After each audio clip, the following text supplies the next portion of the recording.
Hola, muy buenas. Vídeos para facilitar la tutorización del trabajo fin de estudios en el grado de educación o el máster de profesorado. Comenzamos. En este segundo vídeo te explico cómo realizar el marco teórico. Si vemos el esquema general de nuestro trabajo fin de estudios, rápidamente nos damos cuenta que el marco teórico representa un núcleo muy importante de contenido. ¿Qué información incluir? Pues la fundamentación teórica tiene que haber coherencia entre el marco teórico y lo que luego reflejaré en el marco de intervención. Un segundo núcleo es la fundamentación legal y en tercer lugar, cómo es abordada esa cuestión en el centro o en el aula. Esta tercera cuestión solo para el estudiantado del máster de profesorado.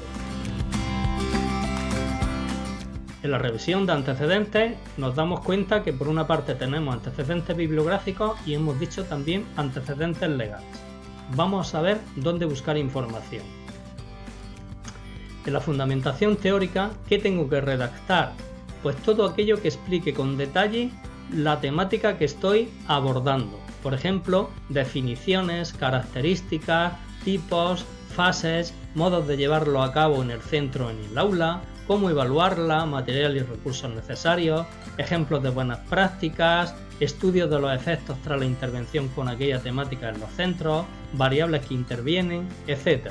En definitiva, el marco teórico tiene que ser el manual de usuario. Tiene que haber sentido común, es decir, coherencia entre el marco teórico y la propuesta de intervención posterior. ¿Dónde buscar información? En la página general de la universidad, si me voy a accesos directos, veo Biblioteca Nicolás Salmerón y aquí tengo tres maneras de buscar. Por una parte tengo el buscador de Indaga, por otra parte tengo bases de datos y en tercer lugar el repositorio institucional. Si utilizo el buscador de Indaga y pongo por ejemplo educación emocional, me doy cuenta que aparecen 284 resultados. Algunos de ellos son recursos electrónicos que los puedo leer desde cualquier lugar que yo esté conectado con internet y otros recursos son en formato papel, libros, revistas impresas, etc. Hemos dicho también que otro elemento muy importante para buscar son las bases de datos.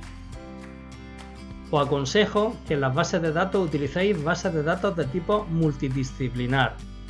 Yo en el buscador puedo escribir el nombre de la base de datos que yo quiera utilizar. También puede utilizar un desplegable y seleccionar la base de datos.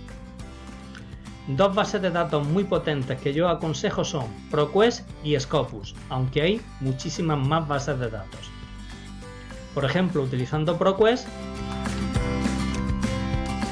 y accediendo al recurso, escribo en el buscador educación emocional y me aparecen 307 resultados. Esos resultados yo los puedo reducir aplicando determinados filtros. Por ejemplo, documentos publicados en los 12 últimos meses, documentos que estén a texto completo, documentos o artículos evaluados por expertos y muchos más filtros que no aparecen en esta captura de pantalla. El tercer elemento para buscar es el repositorio institucional de la universidad. Esto no es para buscar TCMs y yo copiarme, no, es para tener modelos y ver qué es lo que han presentado otros estudiantes de años anteriores. Yo en el buscador puedo escribir, por ejemplo, TFM Educación Emocional y me doy cuenta que me aparecen 259 resultados. Yo los puedo ir visualizando y los que me interesen los guardo y los que no los descarto. ¿Qué me dice la normativa sobre la cuestión que yo estoy estudiando? Pues en este caso tengo que consultar toda la normativa para después redactar el apartado o apartados correspondientes. Mi consejo es que la reflejéis siempre de manera jerárquica y en forma descendente. Primero leyes orgánicas, después reales decretos, después decretos, órdenes, instrucciones, circulares, etc. ¿Dónde buscar información? Pues en esta dirección web encontráis toda la información que nos atañe a nosotros en Andalucía. Es la página web de la Inspección de Educación. Si os vais a la pestaña de normativa, veis que una manera de buscar es a través de un pequeño buscador y que también hay pestañas, por ejemplo, normativa derogada. Otra forma de buscar es a través de la búsqueda en las diferentes categorías que está organizada esta pestaña o esta página web.